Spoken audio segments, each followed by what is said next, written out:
ಮಣ್ಣಿನ ಮನೆಯಲ್ಲಿ ಅತ್ತೆ ಸೊಸೆಯರು ಶಾರದಾ ಅನಾಮಿಕರು ನಿಂತ್ಕೊಂಡು ಮನೆಯ ಚಾವಣಿಗೆ 2-3 ದಿಕ್ಕಿನಲ್ಲಿ ಬಿದ್ದ ರಂಧ್ರವನ್ನು ನೋಡ್ತಾ ಇರ್ತಾರೆ. ಸೊಸೆ, ಈ ರಂಧ್ರಗಳಿಂದ ಮಂಜು ಒಳಗ್ ಬೀಳ್ತಾ ಇದೆ, ನಮಗೆ ಚಳಿ ಏನೋ ವಿಪರೀತವಾಗಿರುತ್ತೆ, ಎಷ್ಟು ಬೆಡ್ಶೀಟ್ ಹೊದ್ಕೊಂಡ್ರು ಚಳಿ ತಡ್ಕೊಳ್ಳೋದು ಕಷ್ಟವಾಗ್ತಾ ಇದೆ. ಹೌದು ಅತ್ತೆ, ಮನೆ ಚಾವಣಿ ಸರಿ ಮಾಡ್ಸಿ ಅಂತ ಮಾವ ಹಿಂಗೋ ಅವರಿಗೂ ಯಾವಾಗಿಂದನೋ ಹೇಳ್ತಾ ಇದ್ದೀನಿ, ಇಬ್ರು ಹಚ್ಕೋತಾ ಇಲ್ಲ. ಮಳೆಗಾಲದಲ್ಲಿ ಹೇಳಿದ್ರೆ ನೋ ಬಜೆಟ್ ಸೊಸೆ ಅಂದ್ರು, ಈಗ ಚಳಿಗಾಲ ಬಂದಿದೆ ಅಂತ ಮೊನ್ನೆ ಹೇಳಿದ್ರೆ ನೋ ಬಜೆಟ್ ಅಂದ್ರು ಅತ್ತೆ. ಅದಕ್ಕೆ ಸೊಸೆ, ಯಾವ ಮಾತ್ರನೋ ದುಡ್ಡು ಖರ್ಚಾಗದೆ ಮನೆ ಚಾವಣಿನ ಸರಿ ಮಾಡುವಂತ ಆಲೋಚನೆ ನೀನು ಮಾಡು, ಇಲ್ಲ ಅಂದ್ರೆ ಏನಾದ್ರೂ ಐಡಿಯಾ ಆಲೋಚಿಸು. ಅತ್ತೆ, ದುಡ್ಡು ಖರ್ಚಾಗದೆ ಮನೆ ಚೆನ್ನಾಗಿರ್ಬೇಕು ಅಂದ್ರೆ ಹೇಗೆ ಹೇಳಿ? ನಿಮ್ ಮಾವನ್ ಬಗ್ಗೆ ನನಗೆ ನಿನಗೂ ಇಬ್ರಿಗೂ ಗೊತ್ತಲ್ವ ಸೊಸೆ, ದುಡ್ಡು ಖರ್ಚಾಗ್ಬಾರ್ದು, ಖರ್ಚಾದ್ರೆ ಮಾತ್ರ ಅವನು ಸಹಿಸಲಾರ. ಅದಕ್ಕೆ ಅತ್ತೆ, ಯಾವ ಖರ್ಚು ಇಲ್ಲದೆ ಮನೇನ ರಿಪೇರಿ ಮಾಡುವ ವಿಧಾನವನ್ನ ಆಲೋಚನೆ ಮಾಡ್ತೀನಿ ಬಿಡಿ, ನೀವು ಕೂಡ ಆಲೋಚನೆ ಮಾಡಿ ಎಂದು ಅತ್ತೆ ಸೊಸೆಯರಿಬ್ಬರು ಮನೆಯೆಲ್ಲ ತಿರುಗುತ್ತಾ ಆಲೋಚಿಸಲಿಕ್ಕೆ ಶುರು ಮಾಡುತ್ತಾರೆ.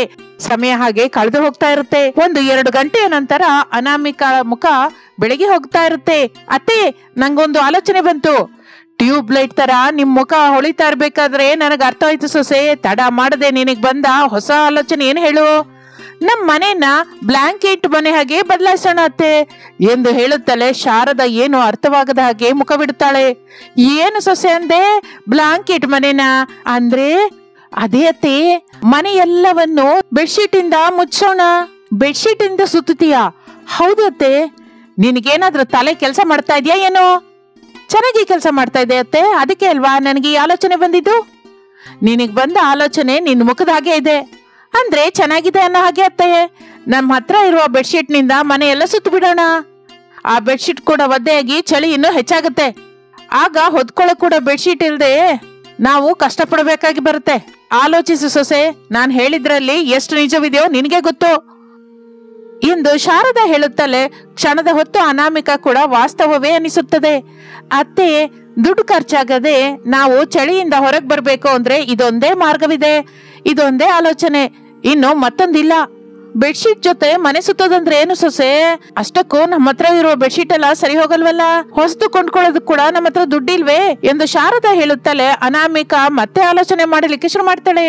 ಸ್ವಲ್ಪ ಸಮಯದ ನಂತರ ಅನಾಮಿಕಾ ಸಂತೋಷ ಪಡುತ್ತಾ ಹೀಗಂತಾಳೆ, ಅತ್ತೆ, ದುಡ್ಡು ಖರ್ಚು ಮಾಡದೆ ಬೆಡ್ಶೀಟ್ ಅನ್ನ ನಾನು ಹೋಗಿ ತಗೊಂಡ್ಬರ್ತೀನಿ ಎಂದು ಹೇಳಿ ಅನಾಮಿಕಾ ಮನೆಯಲ್ಲಿರುವ ಹಳೆ ಬೆಡ್ಶೀಟ್ಗಳನ್ನೆಲ್ಲ ನೆತ್ತಿ ಮೇಲೆ ಇಟ್ಕೊಂಡು ಮನೆಯಿಂದ ಹೊರಟು ಹೋಗುತ್ತಾಳೆ. ಅದೆಲ್ಲ ನೋಡ್ತಾ ಇರುವ ಶಾರದಾಳಿಗೆ ಏನೂ ಅರ್ಥವಾಗಲಿಲ್ಲ. ಸ್ವಲ್ಪ ಸಮಯ ಕಳೆದ ನಂತರ ಅನಾಮಿಕಾ ಕೇಸರ್ಪುರ್ ವಿಲೇಜ್ಗೆ ಬರುತ್ತಾಳೆ. ಆ ಊರೆಲ್ಲ ತಿರುಗುತ್ತಾ ಉಚಿತವಾಗಿ ಬೆಡ್ಶೀಟ್ ಹೊಲಿತೀವಿ, ದುಡ್ಡು ಕೂಡ ತಗೊಳ್ದಲೆ ಹರಿದದ್ದನ್ನ ಹೊಲಿದು ಕೊಡ್ತೀವಿ, ಹಳೆದಕ್ಕೆ ಹೊಸ ದುಪ್ಪಟಿಗಳನ್ನ ಸೇರಿಸಿ ಮತ್ತಷ್ಟು ಹೊಸ ದುಪ್ಪಟಿ ಹಾಗೆ ಮಾಡ್ಕೊಡ್ತೀವಿ ಎಂದು ಗಟ್ಟಿಯಾಗಿ ಅರಚುತ್ತಾ ಇರ್ತಾಳೆ. ಉಚಿತವಾಗಿ ಬ್ಲಾಂಕೆಟ್ ಹೊಲಿಯುತ್ತಾರೆ ಎಂದು ಅನಾಮಿಕಳ ಕರೆಯನ್ನು ಆ ಊರಿನವರು ಅನಾಮಿಕಳನ್ನು ತಮ್ಮ ಮನೆಗೆ ಕರೆಸಿ ತಮ್ಮ ಹತ್ತಿರ ಇರುವ ಹಳೆಯ ಹೊಸ ಬೆಡ್ಶೀಟ್ ಅನ್ನ ಕೊಡ್ತಾ ಇರ್ತಾರೆ. ಅನಾಮಿಕಳ ಜೊತೆ ಅವರು ಮಾತನಾಡುತ್ತಾ ಅನಾಮಿಕಾ ಫೋನ್ ನಂಬರ್ ಹೆಸರು ಕೇಳಿ ತಿಳ್ಕೊತಾ ಇರ್ತಾರೆ. ನನ್ನ ಹೆಸರು ಅನಾಮಿಕಾ, ಇದು ನನ್ನ ಫೋನ್ ನಂಬರು, ನಿಮ್ಮ ದುಪ್ಪಟ್ಟಿಗಳಿಗೆ ಬಂದ ಕಷ್ಟವೇನೂ ಇಲ್ಲ, ಸಾಯಂಕಾಲದವರೆಗೂ ನಿಮ್ಮ ದುಪ್ಪಟ್ಟಿ ತಗೊಂಡ್ಬಂದು ಕೊಡ್ತೀನಿ. ಒಂದು ವೇಳೆ 5ರ ನಂತರ ನಾನು ಬರ್ದೇ ಇದ್ರೆ ನಮಗೆ ಫೋನ್ ಮಾಡ್ಬೋದು, ನನ್ನ ನಂಬರ್ ನೋಡಿ ಎಂದು ಹೇಳಿ ಆ ಊರಿನವರೆಲ್ಲರ ಹತ್ರ ದುಪ್ಪಟ್ಟೆಗಳನ್ನು ತೆಗೆದುಕೊಂಡು ಹೊರಟು ಹೋಗುತ್ತಾಳೆ. 3 ಗಂಟೆ ಕಳೆದ ನಂತರ ಅನಾಮಿಕಾ ಬಹಳ ಬೆಡ್ಶೀಟ್ ಅನ್ನ ತಗೊಂಡು ಮನೆಗೆ ಬರ್ತಾಳೆ. ಅತ್ತೆ ಒಂದ್ಸಲ ಹೊರಗೆ ಬನ್ನಿ ಎಂದು ಕರೆಯುತ್ತಲೇ ಮನೆಯೊಳಗಿಂದ ಶಾರದಾ, ಪ್ರಸಾದ್, ರಮೇಶರು, ಮಕ್ಕಳು ಹರೀಶ್, ಭವ್ಯ ಎಲ್ಲರೂ ಹೊರಗೆ ಬರುತ್ತಾರೆ. ಮನೆಯ ಮುಂದೆ ಹೊಸದಾಗಿ ಬಿದ್ದಿರುವ ಬೆಡ್ಶೀಟ್ಗಳನ್ನು ನೋಡಿ, ಏನ್ ಸೊಸೆ ಇದು ಬೆಡ್ಶೀಟ್ಗಳತ್ತೆ? ಅದು ಬೆಡ್ಶೀಟ್ ಅಂತ ನನಗೆ ಗೊತ್ತು, ಆದ್ರೆ ಇಷ್ಟು ಬೆಡ್ಶೀಟ್ಗಳನ್ನ ನೀನ್ ಎಲ್ಲಿಂದ ತಗೊಂಬಂದೆ ಅಂತ ಎಂದು ಶಾರದಾ ಕೇಳಿದ ಪ್ರಶ್ನೆಗೆ ಅನಾಮಿಕಾ ತಾನು ಮಾಡಿದ್ದೆಲ್ಲವನ್ನು ಹೇಳುತ್ತಾಳೆ. ನಿನಗೇನಾದ್ರೂ ಬುದ್ಧಿ ಇದೆಯಾ ಸೊಸೆ? ಮತ್ತೆ ನಾನು ಏನ್ ಮಾಡು ಅಂತೀರತ್ತೆ? ಇದಕ್ಕಿಂತ ಹೆಚ್ಚಾಗಿನ ಐಡಿಯಾ ನನಗೆ ಬಂದಿಲ್ಲ, ಆದ್ರೂ ನೀನ್ ಹೀಗ್ ಮಾಡ್ತೀಯ ಅಂತ ನಾನು ಊಹಿಸಿರ್ಲಿಲ್ಲ ಸೊಸೆ. ಹೌದಾ ಅನಾಮಿಕಾ, ಬ್ಲಾಂಕೆಟ್ ಮನೆ ಕಟ್ತೀನಿ ಅನ್ನೋದೇನೋ ಚೆನ್ನಾಗಿದೆ, ಆದ್ರೆ ಹೀಗೆ ಮೋಸ ಮಾಡಿ ತಗೊಂಡ್ ಬಂದಿದ್ರಿಂದ ಬೇಡ, ಹೊಸದಾಗಿ ಏನಾದ್ರೂ ಆಲೋಚನೆ ಇದ್ರೆ ಮಾಡು ಅನಾಮಿಕಾ. ಹೌದು ಮಮ್ಮಿ, ಹೀಗೆ ಬೇಡ, ತಗೊಂಡೋಗಿ ಯಾರ ಬೆಡ್ಶೀಟ್ ಅವ್ರಿಗೆ ಕೊಟ್ಬಿಡು ಎಂದು ಮನೆಯಲ್ಲಿರುವವರೆಲ್ಲರೂ ತಲೆಗೊಂದು ಮಾತು ಅನ್ನುತ್ತಾ ಇದ್ದಾರೆ. ಅನಾಮಿಕಾ ಮೌನವಾಗಿರುತ್ತಾಳೆ. ಶಾರದಾ, ಪ್ರಸಾದ್, ರಮೇಶ್ ಮಕ್ಕಳು ಒಳಗಡೆಗೆ ಹೊರಟು ಹೋಗುತ್ತಾರೆ. ಅನಾಮಿಕಾ ದುಃಖದಿಂದ ಜಗಲಿ ಮೇಲೆ ಕೂತಿರ್ತಾಳೆ. ಹಾಗೆ ಸಮಯ ಕಳೆದು ಹೋಗುತ್ತಾ ಇರುತ್ತದೆ. ಕತ್ತಲಾಗುತ್ತಾ ಇರುವಾಗ ಕೇಸರ್ಪುರ್ ವಿಲೇಜ್ ನಲ್ಲಿರುವ ಹೆಂಗಸರೆಲ್ಲರೂ ಸೇರಿ ಸರ್ಪಂಚ್ ಗೋವರ್ಧನ್ ಮನೆಗೆ ಬರುತ್ತಾರೆ. ಸರ್ಪಂಚ್ ಅವರು ಹೊರಗೆ ಬನ್ನಿ ಎಂದು ಅರಚುತ್ತಾ ಇರ್ತಾರೆ. ಗೋವರ್ಧನ್ ಗಾಬರಿ ಆಗುತ್ತಾ ಅವ್ರ ಹತ್ರಕ್ಕೆ ಬರ್ತಾನೆ. ಏನಾಯ್ತು, ಯಾಕೆ ಹಾಗೆ ಕಾಗಿ ತರ ಅರಚ್ತಾ ಇದ್ದೀರಾ? ಕೆರೆ ಕಟ್ಟೆ ಏನೋ ಒಡೆದೋಯ್ತಾ? ಇಲ್ಲ ಸರ್ಪಂಚ್ ಅವ್ರೆ. ಅದು ಅಲ್ದೇ ಇದ್ರೆ ಏನಾದ್ರೂ ಅಂಟು ವ್ಯಾಧಿ ಸೋಕಿ ಊರೆಲ್ಲ ಹರಡ್ತಾ ಇದೆಯಾ? ಇಲ್ಲ ರೀ. ಊರಿಗೇನಾದ್ರೂ ಚಿರತೆ ಬಂದು ಹಸುಗಳನ್ನ ಮನುಷ್ಯರನ್ನ ತಿಂತಾ ಇದೆಯಾ? ಇಲ್ಲ ಸ್ವಾಮಿ ಅವ್ರೆ. ಹಾಗೆ ಕೆರೆದು ಕಟ್ಟೆ ಒಡೆದೋಗಿಲ್ಲ, ಈ ಕಡೆ ಎಂತ ವ್ಯಾಧಿನೂ ಬಂದಿಲ್ಲ, ಮತ್ತೊಂದು ಕಡೆ ಹುಲಿ ಊರೊಳಗೆ ಬಂದಿಲ್ಲ. ಮತ್ತೆ ಏನಕ್ಕೆ ರಂಗಯ್ಯ ಊರೆಲ್ಲ ಗಂಟು ಕೊಟ್ಕೊಂಡು ನಮ್ಮ ಮನೆಗ್ ಬಂದಿದ್ದೀರಾ? ಸರ್ಪಂಚ್ ಅವರೇ ಹೊರಗ್ ಬನ್ನಿ, ಸರ್ಪಂಚ್ ಅವರೇ ಹೊರಗ್ ಬನ್ನಿ ಅಂತ ನಾನ್ ಬರುವ ತನಕ ಅರಚಿ ನನ್ನ ಪ್ರಾಣ ತೆಗೆದ್ರಲ್ಲಯ್ಯ. ನಿಜಕ್ಕೂ ಸಮಸ್ಯೆ ಏನೋ? ಉಚಿತವಾಗಿ ಬೆಡ್ಶೀಟ್ ಹೊಲ್ಕೊಡ್ತೀನಿ ಅಂತ ಒಂದು ಹೆಂಗಸು ಬಂದಿದ್ಲು ಸ್ವಾಮಿ. ಓಹೋ, ಈ ಗಲಾಟೆ ಎಲ್ಲ ಹೋದ ಬೆಡ್ಶೀಟ್ಗಾಗಿನ? ಹೌದು ಸ್ವಾಮಿ ಅವ್ರೆ, ಉಚಿತವಾಗಿ ಅಂತಲೇ ಮನೆಯೊಳಗಿರೋದನ್ನೆಲ್ಲ ತಗೊಂಡ್ ಬಂದು ಅವಳ ಮುಂದೆ ಸುರಿದ್ವಿ. ಸಾಯಂಕಾಲದೊಳಗೆ ಕೊಡ್ತೀನಿ ಅಂತ ಹೇಳಿದ್ರು ಸ್ವಾಮಿ. ಫೋನ್ ನಂಬರ್ ಕೂಡ ಕೊಟ್ಟಿದ್ದಾಳೆ ಸ್ವಾಮಿ. ನಿಲ್ಲು ಶ್ಯಾಮಲ, ಇನ್ನು ಮೇಲಿಂದ ನಾನು ಹೇಳ್ತೀನಿ. ಈಗ ಆ ನಂಬರು ಕೆಲಸ ಮಾಡ್ತಾ ಇಲ್ಲ. ಆಕೆ ಹೇಳಿದ ಟೈಮು ದಾಟಿ ಹೋಗಿದೆ. ಹೆಸರು ಮಾತ್ರ ಅನಾಮಿಕಾ ಅಂತ ಗೊತ್ತು, ಊರು ಮಾತ್ರ ಗೊತ್ತಿಲ್ಲ. ಎಲ್ಲಿದ್ದಾಳೋ ಗೊತ್ತಿಲ್ಲ, ನಿಜಕ್ಕೂ ಬರ್ತಾಳೋ ಎಲ್ಲೋ ಗೊತ್ತಿಲ್ಲ. ಉಚಿತವಾಗಿ ಬೆಡ್ಶೀಟ್ ಹೊಲ್ಕೊಡ್ತೀನಿ ಅಂದ್ರೆ ಕುರುಡರಾಗಿ ನಂಬಿದ್ರಿ ಅಷ್ಟೇ ಅಲ್ವಾ? ಅಯ್ಯ ಸ್ವಾಮಿ, ಈಗ ನಾವೆಲ್ಲ ಏನ್ ಮಾಡು ಅಂತ ಹೇಳ್ತೀರಾ? ಏನಿದೆ, ನಿನ್ನೆ ರಾತ್ರಿ ಚಳಿ ಬಂದ ಹಾಗೆ ಈ ರಾತ್ರಿ ಕೂಡ ಚಳಿ ಆಗುತ್ತೆ. ನಿನ್ನೆ ಬೆಡ್ಶೀಟ್ ಇತ್ತು, ಆದ್ರಿಂದ ಬೆಚ್ಚಗೆ ಹೊತ್ಕೊಂಡು ಮಲಗಿದ್ರಿ. ಈ ದಿನ ಇರಲ್ಲ, ಆದ್ರಿಂದ ಚಳಿಗೆ ಬೆಂಕಿ ಹಾಕೊಂಡು ಭಜನೆ ಮಾಡಿ ಎಂದು ಹೇಳುತ್ತಾ ಇರುವಾಗ ಮನೆಯೊಳಗಿಂದ ಅವನ ಹೆಂಡತಿ ಸತ್ಯವತಿ ಗಾಬರಿಯಿಂದ ಬರುತ್ತಾಳೆ. ನೀನೇನಕ್ಕೆ ಸತ್ಯ ಇಷ್ಟು ಗಾಬರಿಯಿಂದ ಬರ್ತಾ ಇದ್ಯಾ? ಮತ್ತೆ ಅದು ನಾನು ಅರ್ಥವಾಯ್ತು. ವಿಷಯ ಹೇಳೋದಕ್ಕೆ ಅಷ್ಟೆಲ್ಲ ಕಷ್ಟಪಡ್ತಾ ಇದೀಯಾ ಅಂದ್ರೆ ನೀನು ಆ ಉಚಿತ ಅನ್ನುವ ಮಾತನ್ನು ನಂಬಿ ಮನೆಯೊಳಗಿರುವ ಹಳೆಯ ಹೊಸ ಬೆಡ್ಶೀಟ್ ಎಲ್ಲ ಅನಾಮಿಕಳಿಗೆ ಕೊಟ್ಟಿರ್ತೀಯ ಅಷ್ಟೇನಾ? ಅಷ್ಟೇ ಸ್ವಾಮಿ ಎಂದು ಸತ್ಯವತಿ ಹೇಳಿದ್ದರಿಂದ ನಗಬೇಕೋ ಅಳಬೇಕೋ ಸರ್ಪಂಚ್ ಗೋವರ್ಧನ್ಗೆ ಅರ್ಥವಾಗುವುದಿಲ್ಲ. ಜನರೇ, ಭಜನೆ ನೀವು ನಿಮ್ ಮನೇಲಿ ಮಾಡ್ಬೇಡಿ, ಎಲ್ಲ ಸೇರಿ ನಮ್ಮನೇಲೆ ಮಾಡೋಣ. ನಾನು ಕೂಡ ನಿಮ್ ಜೊತೆಗೆ ಇರ್ತೀನಿ. ಸರ್ಪಂಚ್ ಆದ್ರಿಂದ ಚಳಿ ಬೆಂಕಿಗೆ ಬೇಕಾದ ಸೌದೆನ ಮಾತ್ರ ನಾನ್ ಕೊಡ್ತೀನಿ.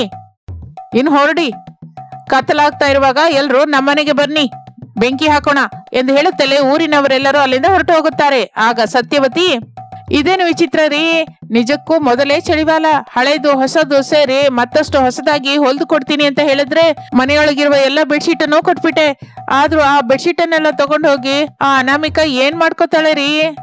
ನನಗೆ ದಾರಿನಲ್ಲಿ ಅಲ್ಲಲ್ಲಿ ಅನಾಮಿಕಾ ಕಾಣಿಸ್ತಾಳ ಸತ್ಯವತಿ.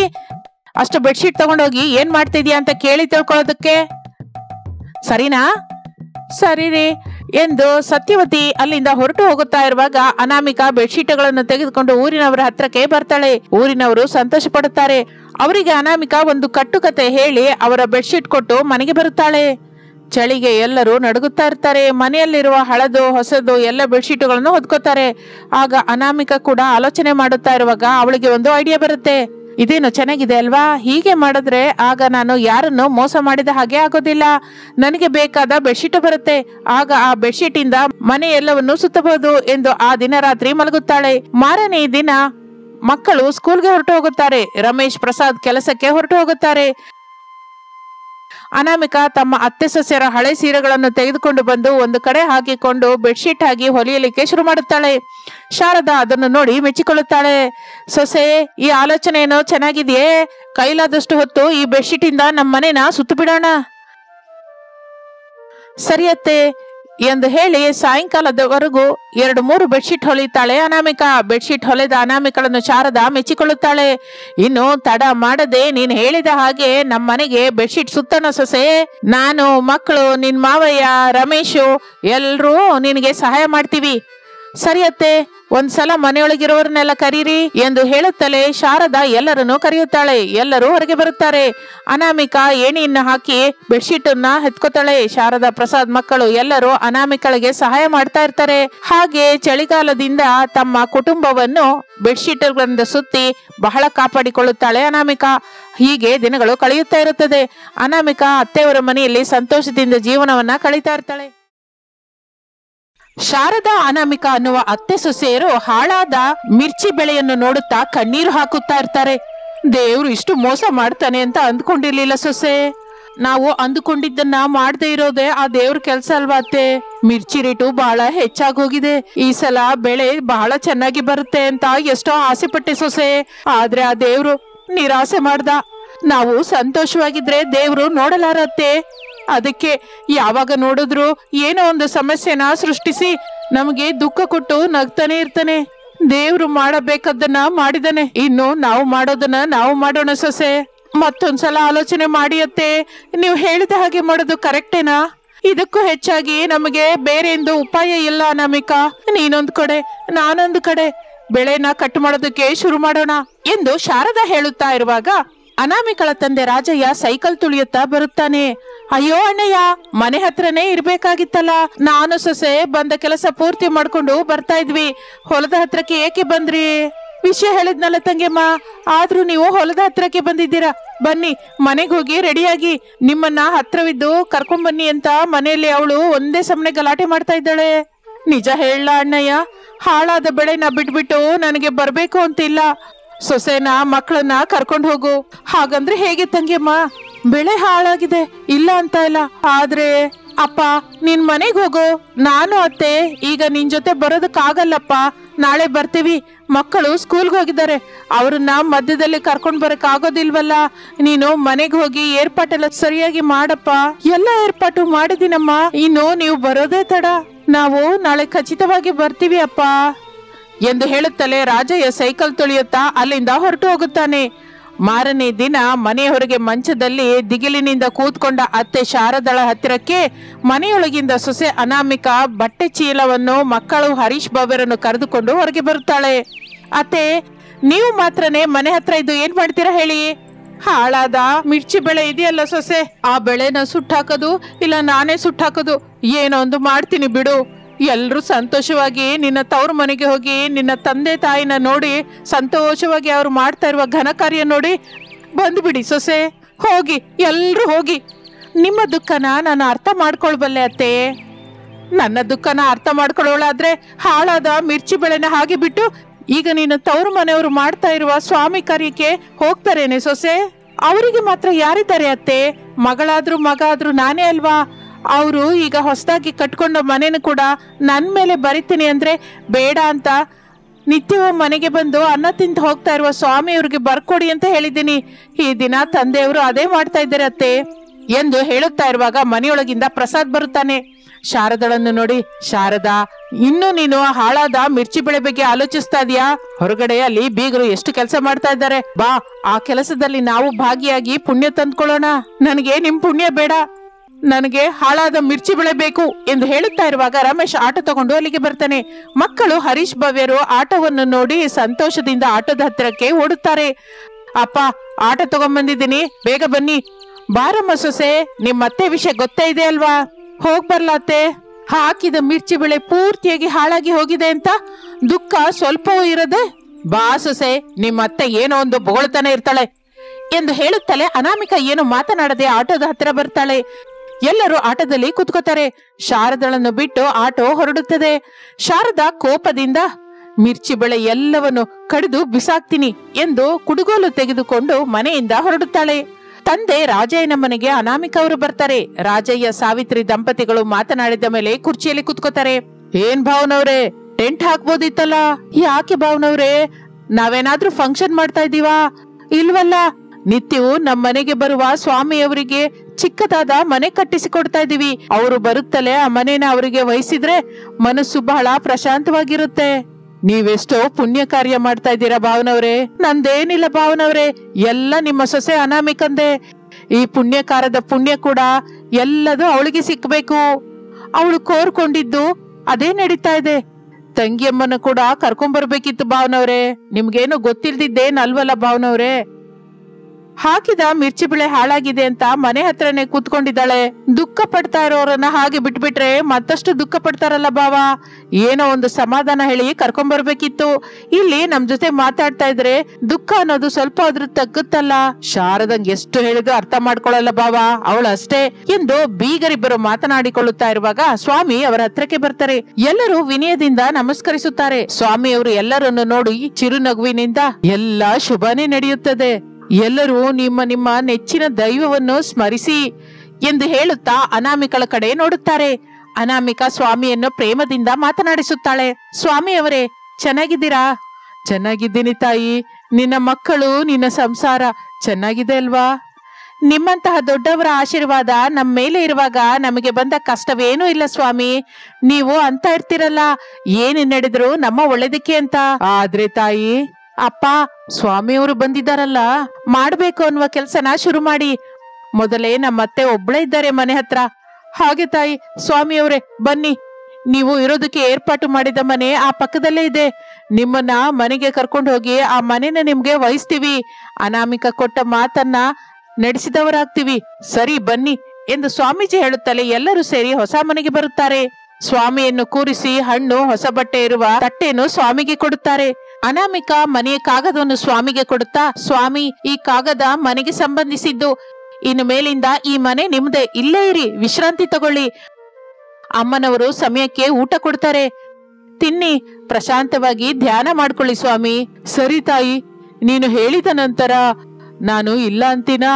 ನಾನು ಸಂತೋಷವಾಗಿದ್ದೀನಿ. ನಿನ್ನ ಸಂತೋಷಕ್ಕಾಗಿ ಕೂಡ ನಾನು ಏನಾದ್ರೂ ಮಾಡಬೇಕಲ್ಲ. ಹೇಳು ತಾಯಿ, ಏನ್ ಮಾಡ್ಬೇಕು ಅಂತೀಯ? ಏನು ಮಾಡಿದ್ರೆ ನೀನು ಸಂತೋಷವಾಗಿರ್ತೀಯ? ನಿಮ್ಮ ಆಶೀರ್ವಾದ ಇದ್ರೆ ಸಾಕು ಸ್ವಾಮಿ, ನಾನು ಯಾವಾಗಲೂ ಸಂತೋಷವಾಗಿ ಇರ್ತೀನಿ. ನನಗೆ ಗೊತ್ತು ತಾಯಿ, ಏನು ಮಾಡಿದ್ರೆ ನೀನು ಸಂತೋಷವಾಗಿರಬಲ್ಲೆಯೋ ಕೂಡ ನನಗೆ ತುಂಬಾ ಚೆನ್ನಾಗಿ ಗೊತ್ತು ಎಂದು ಸ್ವಾಮಿ ಕಣ್ಣು ಮುಚ್ಚಿಕೊಳ್ಳುತ್ತಾನೆ. ಸರಿಯಾಗಿ ಆಗಲೇ ಮಿರ್ಚಿ ಬೆಳೆಯನ್ನು ಕಟ್ ಮಾಡಬೇಕು ಅಂತ ಶಾರದಾ ನೋಡುತ್ತಾ ಇರುವಾಗ ಅದೆಲ್ಲ ಒಂದು ಐಸ್ ಕ್ರೀಮ್ ಬೆಳೆಯಾಗಿ ಬದಲಾಗುತ್ತೆ. ಅದನ್ನು ನೋಡ್ತಾ ಇರುವ ಶಾರದಾ ಶಾಕ್ ಆಗುತ್ತಾಳೆ. ಬೆಳೆ ಎಲ್ಲವನ್ನು ಮತ್ತೆ ಇನ್ನೊಂದು ಸಲ ನೋಡ್ತಾಳೆ. ಹಾಳಾದ ಮಿರ್ಚಿ ಬೆಳೆಯೆಲ್ಲ ಅವಳ ಕಣ್ಣಿಗೆ ಐಸ್ ಕ್ರೀಮ್ ಬೆಳೆಯಾಗಿ ಕಾಣಿಸುತ್ತೆ. ಇದೇನಿದು, ಮಿರ್ಚಿ ಬೆಳೆಯೆಲ್ಲ ಐಸ್ ಕ್ರೀಮ್ ಬೆಳೆಯಾಗಿ ಬದಲಾಯ್ತು ಎಂದು ಗಾಬರಿಯಾಗುತ್ತಾ ಅನಾಮಿಕಳಿಗೆ ಫೋನ್ ಮಾಡುತ್ತಾಳೆ. ಅನಾಮಿಕಾ, ಹಾಳಾದ ಮಿರ್ಚಿ ಬೆಳೆಗೆ ಬದಲಾಗಿ ಮಾಯಾ ಐಸ್ ಕ್ರೀಮ್ ಬೆಳೆ ಬಂದಿದೆ. ಒಂದೊಂದು ಗಿಡಕ್ಕೆ ಬೇಕಾದಷ್ಟು ಐಸ್ ಕ್ರೀಮ್ ಇರುತ್ತೆ. ಅದನ್ನ ಮಾರಿಕೊಳ್ಳುತ್ತಾ ಜೀವನ ಸಾಗಿಸುತ್ತಾ ಸಂತೋಷವಾಗಿರಿ ಎಂದು ಹೇಳುತ್ತಲೇ ಅನಾಮಿಕಾ ಸಂತೋಷ ಪಡುತ್ತಾ ಫೋನಲ್ಲಿ ಅತ್ತೆ ಹತ್ರ ಮಾತಾಡ್ತಾಳೆ. ಹೇಳಿ ಅತ್ತೆ, ಸೊಸೆ, ನಮ್ಮ ಮಿರ್ಚಿ ಬೆಳೆ ಎಲ್ಲ ಐಸ್ ಕ್ರೀಮ್ ಬೆಳೆಯಾಗಿ ಬದಲಾಯ್ತೆ. ನನ್ಗೇನು ಗಾಬರಿ ಆಗ್ತಾ ಇದೆ ಸೊಸೆ. ಮತ್ತೇನು ಪರವಾಗಿಲ್ಲ ಅತ್ತೆ, ನೀವೇನು ಗಾಬರಿ ಆಗ್ಬೇಡಿ. ಸ್ವಾಮಿಯವರು ಈಗ್ಲೇ ಹೇಳಿದ್ದಾರೆ, ಹಾಳಾದ ಮಿರ್ಚಿ ಬೆಳೆ ಎಲ್ಲ ಐಸ್ ಕ್ರೀಮ್ ಬೆಳೆಯಾಗಿ ಬದಲಾಗುತ್ತೆ ಅಂತ. ಐಸ್ ಕ್ರೀಮ್ ಮಾರುತ್ತಾ ನಮ್ಮ ಜೀವನ ಸಾಗಿಸಿ ಅಂತ ಹೇಳಿದಾರತ್ತೆ. ನಿಜಕ್ಕೂ ನಿನ್ಗೆ ತಲೆ ಇಲ್ಲಲ್ಲ ಸೊಸೆ. ಮೊದಲೇ ಇದು ಚಳಿಗಾಲ, ಇಷ್ಟು ತಣ್ಣಗಿರುವ ಐಸ್ ಕ್ರೀಮ್ ಅನ್ನ ಯಾರಾದ್ರೂ ತಿಂತಾರಾ? ಸರಿ ಅತ್ತೆ, ಇಲ್ಲಿ ಕಾರ್ಯಕ್ರಮ ಪೂರ್ತಿಯಾಗಿ ಹೋಗಿದೆ. ನಾನು ಮನೆಗೆ ಬಂದು ಐಸ್ ಕ್ರೀಮ್ ಬೆಳೆ ಹತ್ರ ಬರ್ತೀನಿ. ಬಂದ ಮೇಲೆ ನಾವು ಎಲ್ಲ ವಿಷಯನೂ ಮಾತಾಡ್ಕೊಳ್ಳೋಣ ಎಂದು ಹೇಳಿ ಅನಾಮಿಕಾ ಫೋನ್ ಇಡುತ್ತಾಳೆ. ಪ್ರಸಾದ್, ರಮೇಶ್, ಅನಾಮಿಕಾ ಮಕ್ಕಳು ಎಲ್ಲರೂ ಸೇರಿ ಸ್ವಾಮಿ ಹತ್ತಿರ ಆಶೀರ್ವಾದ ತೆಗೆದುಕೊಂಡು ಆಟೋದಲ್ಲಿ ಹೊರಡುತ್ತಾರೆ. ಮನೆಗೆ ಬೇಡರಿ, ಡೈರೆಕ್ಟ್ ಆಗಿ ನಾವು ಹೊಲದ ಹತ್ರನೇ ಹೋಗೋಣ. ಐಸ್ ಕ್ರೀಮ್ ಬೆಳೆ ಬಂದಿದೆ ಅಂತೆ, ಅತ್ತೆ ಫೋನ್ ಮಾಡಿದ್ದಾರೆ. ಹೋಗಿ ಒಂದ್ಸಲ ನೋಡೋಣ ರೀ, ಬೆಳೆ ಹೇಗಿದೆಯೋ ಏನೋ. ಏನು ಮಮ್ಮಿ, ಐಸ್ ಕ್ರೀಮ್ ಬೆಳೆನಾ? ಅಂದ್ರೆ ನೋಡೋಣ.